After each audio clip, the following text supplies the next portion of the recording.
Welcome to the Beltway Broadcast, the premier podcast for the workplace learning and talent development professionals of the Association for Talent Development's Metro DC chapter. We've got some great resources in store for you today.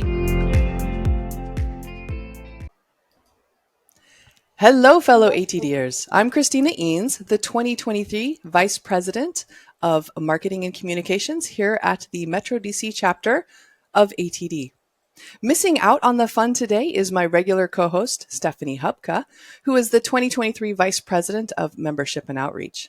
And of course, we also have Halyna Hodges, the Vice President of Finance and Operations, as our producer. Now, for this episode, we are interviewing Julian Treasure. Welcome, Julian. Thank you very much. Glad to be here. Now, before we jump into our topic of how to speak so that people want to listen, can you share a little bit about your background for those listeners or viewers who may not be familiar with you? Sure. I started my career in advertising, marketing, and launched my own business in the UK. And that was a company producing what we call customer magazines. I think in the US, you call them custom magazines. So this is for big brands. It's beautiful magazines about the market or anything their customers might like to know, really. And I grew that over 15 years, sold it in the early part of this century, and then decided to unify the two parts of me. One part of me had been very satisfied by that, and that's understanding marketing, communication, brands, and so forth. But the other part of me was a musician. So I've been a musician from a very young age. And so by day I was doing that job, and many evenings I was playing music. And when musicians listen to the world in a slightly different way to non-musicians, actually, if you're playing in a band or an orchestra, you have to develop a kind of multi-track, very attentive listening. You have to listen to all the other players. Otherwise, you're not doing a very good job. So I had that multi-track attentive listening, and I was applying it to the world and thinking to myself, do you know what? The world doesn't sound very good. There's a lot of noise. Much of it is being made by the brands that I'm dealing with and many other brands like them. But they're not listening, and I noticed that, if you talk to any of these brands, you say, do you have a brand book? And they say, yes, we have a brand book. Great. How many pages are about sound? None. It's always none. Almost always. Mm-hmm. So when I sold my magazine business, I launched a company called The Sound Agency, which asks and answers the question, how does your brand sound? And it's a very important aspect now of branding and marketing. It's grown in significance, and there are many brands that now do have a very noticeable sonic logo. I mean, if I do that, immediately many people will think, oh, Netflix. So these kind of iconic sounds can be very, very powerful, very valuable. And that's what we do. And along the way, I wrote a couple of books. The first one was Sound Business, which is about using sound in business, every aspect of business. It might be the sound in a corporate reception, the sound in a shop or a mall, the sound on the telephone, which is usually disastrous. Many, many aspects of sound. And I got to do a TED Talk. I think the first one was 2009. I'd been going to TED since 2004. And I got to do a talk about how powerful sound is. And that became the first of 5 successive TED Talks that I gave from 2009 to 2014, which I think have been collectively seen by like 150 million people now. It's amazing. The last one was about speaking. The third one actually was about listening, which I'd also like to talk about today to this audience. And then I wrote a second book called How to Be Heard, which is all about the skills of speaking and listening. This all really came about because it occurred to me the reason many brands are making terrible sound is because they don't listen. The reason they don't listen is because that's what you get. If you put a bunch of people who don't listen together in an organization, you get an organization that doesn't listen. And that is the case, unfortunately. There's been research on this about organizational listening. And to summarize the research, it's abject. Most organizations put very little time or effort into listening. into perceiving inbound communication. You know, if you say corporate communication, everybody immediately thinks of PR, advertising, and so forth, social media. It's all outbound. It's talking, not listening. Yeah. So there is a big job to do here in getting both people and organizations to listen. And that's really my purpose on this planet now. So there's a short history that brings us up to date. Well, I love that. And I love it. I was going to ask, how to speak so people will listen. The first step is probably listening. Very In much my so. previous life, I was with the FBI, and one of my sister units was the crisis negotiation team. And I like to share with folks that I think listening is the number one skill for being human. It's a life or death skill. And then I use that unit as an example because they would bring law enforcement officers all over the world in for training and teach them how to deal with crisis situations like terrorists, hostage takers, that kind of thing. And they would spend, at least when I was there many years ago, they would spend the entire first day teaching people how to listen. And that's how important that skill is. So I appreciate that you say that. It does underpin absolutely everything. It's the foundational skill. Yeah. And, we're using the word skill here. We teach in school reading and writing.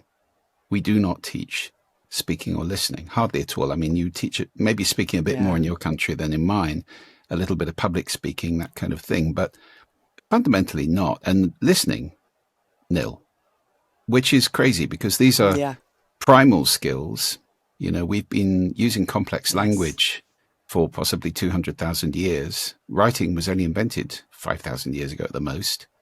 So for the vast majority of human history, we've been communicating everything we need to communicate in voice and through the ears. And that's changed radically. It's been really elbowed aside in the last 50 years, particularly since we invented email. I'm not a huge fan of email. If you write down the job spec of many, many people who are working in offices around the world, I think you can probably cut it down to 2 words: answer email. And that's what most people do most of the time. They're driven by it. And there's so much noise in that system. And, when I was working 40 years ago, you'd send letters to people or you'd phone them up and you'd expect an answer to a letter in a week. Well, now there's this immediacy we expect. If somebody hasn't responded to an email in 5 minutes, what's going on? How dare they? So there's the pressure always to be assimilating this text-based input. And it's got obviously much, much wider with SMS, text messages and so forth, with social media, with instant messaging, all very text-based. And particularly for young people, many of whom feel much more comfortable communicating in text than they do in voice, asking somebody out, breaking up with somebody, any kind of stress-filled situation like that, they'd far rather do that at arm's length with a text message than face-to-face or on a telephone. So, it's been marginalized to a degree. These skills are fundamental. And I know in the recruitment sphere, the HR professionals are finding many young people coming to them who can't talk adequately. They don't have great vocabulary. They're not great at expressing themselves or putting their case over. They don't do great interviews for that reason. And certainly that's speaking. Listening is even more atrophied. So these are skills. Listening is a skill and speaking is a skill. These are skills you can master, train in, and they're skills which have massive effects on our outcomes in life. Not much we can do on our own. We need to enroll people. We need to create team. We need to be working with others. And those relationships and that communication is so powerfully done if you're a master of speaking and foundationally of listening as well. And incidentally, very interesting what you said about FBI and hostage negotiation. I talk a lot about the things that get in the way of speaking and listening. I mean, technology is one of them, and the fact we don't teach it, and our obsession with communicating through the eyes and the fingers. I think we spend something like 70% of our lives now looking at screens. I believe that is going to change fairly soon. We can talk about that later. But that kind of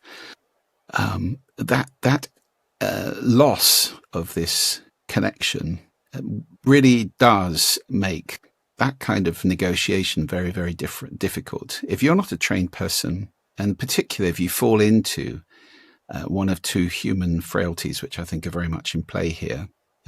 The first is looking good. We all like to look good. But if it's all about looking good, communication is very shallow and it can be quite upsetting to the other people. Yes. And then that's something I see a lot with people who do public speaking, for example, where it becomes about getting affirmation and being popular and giving a great talk and being slapped on the back or applauded. That's not what it's about. It's never about you. It's about the gift you can give to the people in the audience. But even more so, if there's one thing we like more than than looking good, it's being right. And this has become now a kind of addictive social meme. Yeah. Particularly, it's been accelerated by social media, where we've now got these silos of people who reinforce one another's opinions and have lost the distinction between facts and opinions altogether. Facts are facts, opinions. But, once you start to blur those lines, you get a lot of table thumping and a lot of argumentation. Yeah. I think Harville Hendricks, who's a wonderful counselor and author, said, you can either be right or be in a relationship. And I think there's a lot of truth in that. Yes. And being right, of course, involves making other people wrong. And if we're doing that, it's very difficult to train them, grow them, help them, nourish them, and so forth, because we're judgmental. And in hostage negotiation, just as in any difficult situation where you might disagree with somebody, the critical step, absolutely critical step, is validation. Validation is what it's all about. And we can go through that by listening carefully, consciously, reflecting what somebody said. So I heard you say this, is that right? And then validating it. Okay, I don't agree with you, but I can understand why you would think that. It makes sense to me that you would believe that, given who you are, where you come from, your experience and so forth. And that is what hostage negotiators do. They will validate. Of course you're hungry. Let me get some sandwiches sent over. That would make sense. So there's no making wrong. There's no, how dare you take these people hostage.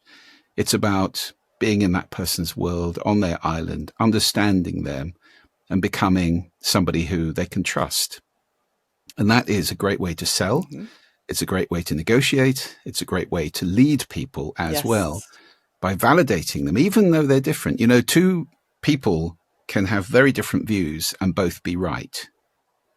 That's something we need to take on board, because making everybody else wrong and believing you're right all the time it's a very lonely place to be. And it's not great for a leader, a trainer, or a talent development professional. So it's very important to leave that at the door and start to try and validate and have compassion for other people who are different. Absolutely. Empathy and active listening. Well, and I also like how in your TED Talk on how to speak so people will listen, you go into the voice and being aware of. And when I was watching your TED Talk, I thought back to listening to the crisis negotiators practice, and they would use their late night DJ voice, to get people calm. It was just fascinating seeing the power that the voice can have over others. Yes, and the key is, again, to be conscious that we're deploying a skill here. I mean, the human voice I described in that TED Talk as the instrument we all play. It is an instrument. It's an extraordinary instrument. If you start to think about the amazing voices of people who sing, shout, act, whatever it may be, it is incredible. And I'm sure everybody listening to this can do much more with their voice than they ever thought they could. I talk, I go around the world doing keynotes for organizations and so forth. And very often it'll be a room full of hundreds of very senior people. And I say, how many of you use your voice in work in an important way, whether that's public speaking or standing in front of a team or, whatever it might be, media? Everybody puts their hand up. Okay. Now, how many of you have had formal vocal training? About 6. And you go, what? What is going on, guys? If your voice is an important tool for you to use, train it. Get some professional help. Yes. Get a coach, a singing coach, a drama coach, a speaking coach, a presenting coach, whatever it might be, and work with the person, because you're using a tiny fraction. If you're untrained, you're using a tiny fraction of what this incredible instrument can do. You wouldn't go on stage in the Carnegie Hall to play a piano recital having had no lessons whatsoever. It would be madness, wouldn't it? So everybody, even the best in the world, they have coaches. And that's really why they're the best in the world, because they're always working on the extra 1%. You can't see your own game. You need somebody else to help you. And these people, proper coaches will help you with breathing, with projection, with diaphragm control, with all that kind of technical stuff, which will allow your voice to be liberated.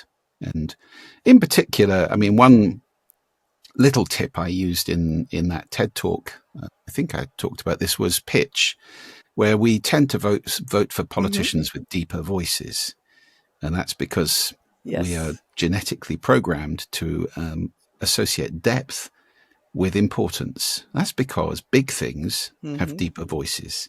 And you need to be more worried about an elephant than you do about a mouse, generally. So it's just self-preservation. However, that association is very strong. So we tend to think people with deeper voices are more significant, important, authoritative, whatever it may be. So, if you've got a squeaky little voice up here, you can work on it. And anybody can practice this, put your hand on your sternum, your chest bone, and start talking, and just really focus on resonating those fingers, on feeling the vibration in your chest, and you will start to move your voice down. Not, to a ridiculous artificial level, but it can really help to give you extra authority in meetings, in conversations, on the phone, wherever it may be. So there's kind of little tricks. There are many things in the vocal toolbox I talked about in that talk, many things. The key is to be conscious of what you're doing, to be conscious that you're playing this beautiful instrument and enjoy it, revel in it, have fun with it. Just in the same way that listening, you need to be conscious that you're doing something. Listening is work. People often conflate it with hearing. Hearing is a capability. Listening is a skill. They're different. You hear everything. When you listen, you select certain things to pay attention to, and then you make them mean something, which is why my definition of listening is making meaning from sound. And we're doing that all the time, quite unconsciously. It gets very exciting if you start to become conscious of the way you do that, of your particular filters, your particular listening, because every human being listens in a different way. And, it's one of the biggest mistakes I come across in business that people make so often is to assume everybody listens like I do. They don't. They all listen differently. Yes. And the moment you get conscious of that and you start asking yourself, what's the listening I'm speaking into? How is this person listening to me? How could I be more effective in my speaking? Then you're going to hit the bullseye more often than not, and as opposed to miss the target altogether, which is what you'll often do if you think everybody listens like you do. They don't. Yes. Already so many lessons, right? So empathy, active listening, being fully present, which is big nowadays, using your voice as an instrument. What else do you want our listeners and viewers to know about? Well, I think it's a joyful position to be in if you're in talent development, if you're dealing face to face with people and helping them to grow. My whole purpose in life is to grow every day. That's it. And as long as I grow a little bit every day, then you're on the spiral staircase. It may go round and round, but it also goes up. And that's life to me. Now, that requires humility. And that's very important. Absolutely. People who get senior in organizations tend to have more trouble connecting with humility than perhaps they once did, because one becomes used to people giving orders, having them obeyed unquestioningly, having that kind of respect all the time, being the person who speaks, not the one who listens. and so forth, it tends to fuel the ego a little bit. And ego is a big enemy of connection, relationship, and communication, of course, because ego is wanting to be loved and admired, and it's all about me. We need to get away from that. And the joy of dealing with people when you're talking about their growth is making a connection that's bigger than that, or that's more compassionate than that. I love to think of everybody I meet as an opportunity to learn. OTL. Now that's an interesting way to be, because it doesn't mean you know less than they do.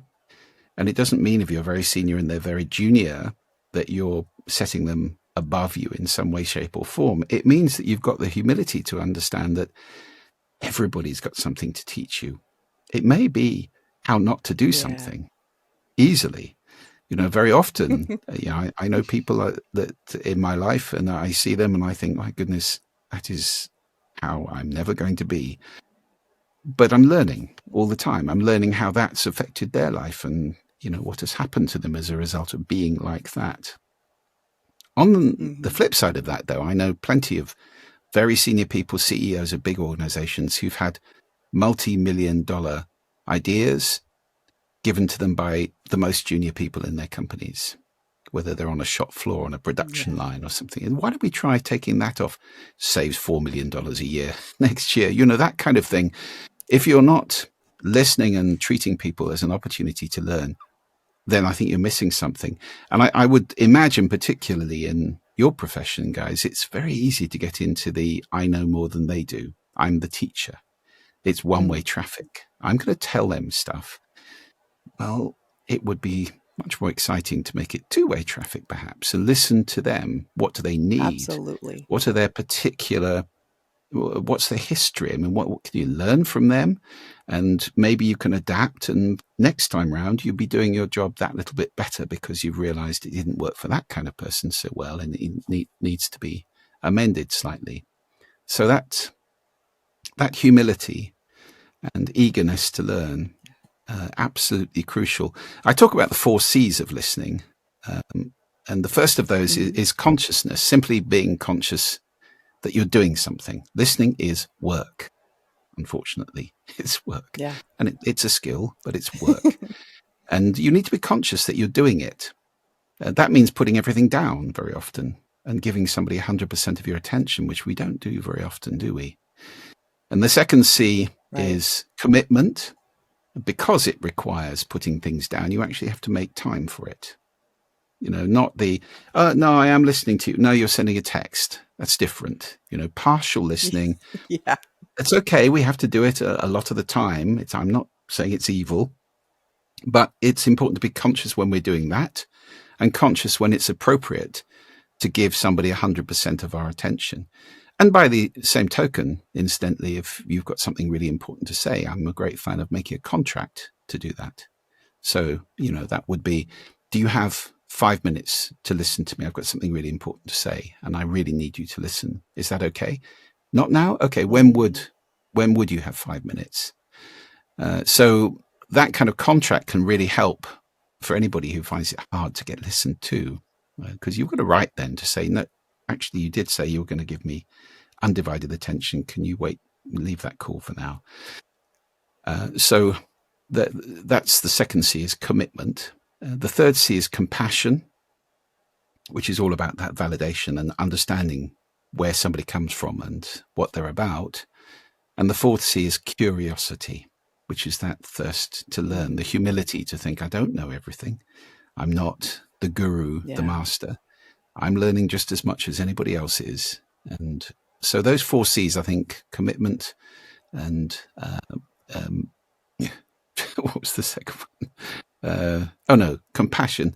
So consciousness, compassion. Commitment, I listened. compassion, and curiosity. Thank you. You were there and I wasn't. I just had a brain fade there. I was conscious. Age. No, I'm kidding. Very good. Those 4 C's really do help to be a great listener and a great builder of relationships. And I imagine in your profession, very powerful indeed. Absolutely. Well, and I think just being a human, right? Not just in our day job, but at home as well, practicing Mm. all of these are so important. Now, I know people are going to are wanting to know more because this time has flown by and we've just scratched the surface. So, how can people learn more about you? I know they can Google your name and pull up those TED Talks, but is there like a couple of websites or a website you'd like people to go to? Oh, yes. Anything corporate. The sound agency is there to help businesses who want to listen better or make better sound. So that's thesoundagency.com. Anything to do with speaking and listening, that's my personal website, which is juliantreasure.com. So nice and easy to remember. And there's some nice goodies on there that you can take advantage of, which I think would be quite useful. So see you in either of those two places. Excellent. And we'll make sure that gets put in the episode description so people can just click on the link. Okay, we are at that point in every episode where we ask each guest 3 rapid fire questions. Are you ready? Hope so. They're not too hard. Well, maybe they are. They could be the hardest ones we asked today. Some people have given us that feedback. So, what is one book everyone must read and why? Obviously, we need to read yours, but what is one book everyone must read and why? Well, yeah, actually, I've got a new book coming out in 2025, which is going to be called Sound Effects, and I'm so excited about it. It's all about the power of sound and why we need to listen, how we can take responsibility for the sound we make and the sound we consume. And it's got everything from the sound of black holes to the sound of snapping shrimps. I mean, it's wonderful, hopefully wonderful for everybody. But until that comes out, I think I would recommend, given my feelings about the world and the pressure on our time, Indistractable by Nir Eyal. It's a very, very good book about taking your leave of these mega corporations who are using every trick in the book to seize your attention as much as possible through the day, so that you can return your attention, your listening, to your loved ones and the people you care about and your colleagues at work. And become a more connected person. I think it's a very, very important book, Indistractable. Awesome. I will add that to my wish list, and I will pre-order your book whenever it's available. Thank you. Okay, so what is one tool, and you can define that however you would like, that you can't live without? Well, absolutely no question whatsoever. It's my MacBook Pro. I do everything. Oh. Everything on that computer. And, Yeah. it's how I communicate. It's where I write. It's how I work. It's how I research. I would be lost without it. So it's my link to the world, really. Yeah. I just switched over to Mac earlier this year, and I am in love with all of it. Okay. What is the best piece of advice you have ever been given? Well, there's a lot of these. I mean, I was thinking, I'll give you 2 actually, because my dad always used to say the best is the enemy of the good. And that's really helped me because I can be a bit of a perfectionist. And, the old 80-20 rule often applies. But actually, you know what? I'm going to go back to a very, very, very old, I'm talking about thousands of years old piece of advice, which has never been more important than it is now. And that is, be here now, from Zen Buddhism. Because so many people have been duped into this fantasy that happiness is over there. And whether that be in the past or in the future, they live a huge amount of their lives in those 2 places, which of course don't really exist. The past is memory, the future is expectation, idea, whatever it might be. Happiness only ever exists here and now, in this present moment. This is life. So I think it's very important that we try to be as present as we can be, as conscious. And that's really, it's the frame for all of my conversations about speaking and listening. They're all about being more fully present in this moment, here, now, not looking at social media or talking to people texting people who are thousands of miles away or whatever it might be. Not over there, here. Here with this person, here with yourself maybe, in this moment. That's where life happens. That's where happiness always happens. So being here now, I think there's nothing more important. I love that. Julian, it has been an absolute pleasure. Thank you so much for joining us today. Well, thank you for having me. And I look forward to seeing this when it comes out. And of course, we want to thank our listeners and viewers. Before you go, we have a message from our producer, Halyna Hodges. Attend one of our upcoming programs. There are many to choose from. Simply go to dcatd.org and select Chapter Calendar to find out more. Would you like to be even more involved in our wonderful community? Go to dcatd.org and click on Volunteer to get started.